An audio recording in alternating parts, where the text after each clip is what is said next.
Mr. President, kayo po ba sa puso ninyo, gusto niyo bang makipagkasundo pa sa mga Duterte? Oo. Ayoko ng gulo. Gusto ko makasundo sa lahat ng tao. Mas maganda, marami na akong kaaway. Hindi ko kailangan ng kaaway. Kailangan ko kaibigan. Kagaya ng sabi ko sa'yo, pagka... Hindi ko... Magko-confess ako dito. Pwede naman po, para akong pari po nito ngayon na po. Ewan ko, kahit hanggat maaari, ako, ang habol ko ay yung stability, peaceful, para magawa namin yung trabaho namin. Kaya ako, laging akong bukas sa ganyan. I'm always open to any approach na, alika, magtulungan tayo. Diba? Kahit hindi tayo magkasundo sa polisiya, hindi tayo magkasundo. Gawin nyo yung trabaho, pero wag na tayong nanggugulo. Wag na natin, tanggalin natin yung gulo. Assuming that this happened after, do you still maintain that BBM really believed in his mind that VP Sara would harm or kill him? I mean, how would I know that, Your Honor? Precisely. So you don't know. You cannot know that, Your Honor. Correct? Yes. Because you cannot enter the state of mind of the president. Are you admitting that? Unless there is a basis, Your Honor, gaya ng investigation namin sa attirances ni VP na may mga circumstances. Pag yan lang ang nakita ko, siyempre hindi namin ma-establish yung state of mind ng presidente. But isn't it in your affidavit of investigation, you mentioned about the state of mind of the president? State of mind of the president? Based Correct. After the statements of VP Sara, you interpreted the mind. It's like you went into the mind of the alleged offended parties, BBM, FL, and the speaker, and based on your own interpretation, you determined or concluded that they were threatened. Is that not the case? Yeah, ang sinabi doon ng presidente, nakakabahala yung mga narinig natin itong mga nakaraang araw.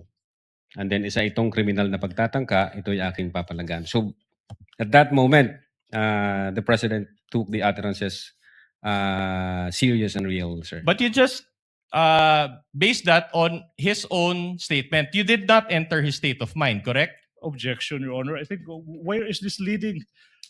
What's the A objection? witness is being asked What's to the enter basis for state the of objection, mind. Your Honor? Incompetent. Kindly wait for the Incompetence. counsel for prosecutor to finish his Incompetent, Your objection. Honor. Incompetent.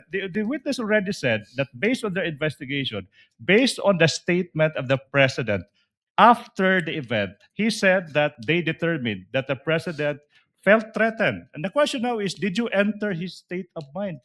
Your Honor, please, I think I'm now objecting on the reason that this person is incompetent to Your Honor, enter. we will be satisfied with just the basis. If he had said incompetence, we would ask for a ruling already. He doesn't have to lecture, Your Honor. And for the record, Kindly reform counsel. I think I know where you're getting at. all right. My question to you is this: do you have background on forensic psychology? No. Do you have a background on behavioral psychology? Well, we were taught about Just that yes or subject no. matter in Just the a academy. yes sir. or no will do. Do you have a forensic psychology department in NBI's cybercrime division? Forensic psychology. Yes. We have BSD. We have medical legal department. Medical we legal have, only. We Okay. have psychiatrists. All we right. have psychologists. We have all of those, sir. All right. In other words, you do not have a professional assessment of the mind of BBM when you conducted this affidavit of investigation, correct? Okay, sir. The investigation, ganito po ang nangyari. Nung nag-comment yung presidente na nakakabahala yung mga utterances, pera lang ho doon, tiningnan namin yung comment ng iba't ibang government agencies na ganun din yung kanilang reaksyon, nakakabahala yung sinabi ng Vice Presidente, magiging issue yan ng national security. Pera lang ho yun, kinonsider din namin yung comments at impression ng mga media personalities na nag-participate doon sa online press conference. Sabi nila, na-shock sila, nabigla sila, hindi sila na parang totoo yung galit ng Vice President. And then aside from that, from those facts, ganun din ang ginawa namin sa former Speaker sa kanyang reaction. So taking all these facts and circumstances, na-establish namin na indeed yung reaction ng Presidente is trinato niya na seryoso at totoo yung utterances na yon na ginawa ni VP Sara noong 23.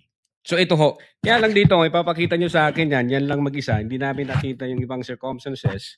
Hindi ho ako makakapagsabi kung sa mind ng Presidente is pinatawad na ba niya, ayaw na niya, hindi na ba niya kinoconsider yung mga threat na yon. Pag ganyan lang, Your Honor, sa investigation kasi kailangan makita namin yung iba't ibang sirkumstansya para ma-establish namin whether or not, ito yung ibig niyang sabihin, ito yung intention niya.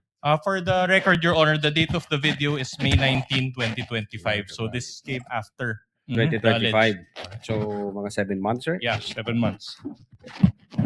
All right. So based on your experience as an investigator, baka pwedeng ano na. Again, hindi siya consider niya sufficient. na baguhin Hindi yung- siya sufficient para makita namin. Kasi, Anyway, we know for a fact we're satisfied with your Yeah. first answer. The witness still answering? Well, I didn't even ask a question, Your Honor. You did, counsel, when you gave the date and asked for his opinion. Kindly finish your answer. Thank you, Your Honor. We, as lawyers, we know for a fact that the state of mind can manifest based on the overt acts of the speaker. So dito kasi, kung ito lang ang pagbabatayan namin, then we try to establish yung intent o yung state of mind ng Presidente, kulang ho yan. So siguro kung may makikita pa kaming ibang circumstances na magpapatunay na binaliwala niya na yung utterances, pinatawad niya yung Vice Presidente, and things like that, then we can somehow said, mukhang ang totoo yung sinabi ng Presidente na pinatawad na niya. So just to, before I leave this point, at any rate, you made all those observations and conclusions without any background on forensic What do you mean? psychology, correct? I don't have background for forensic All right. psychology. Okay, that's enough.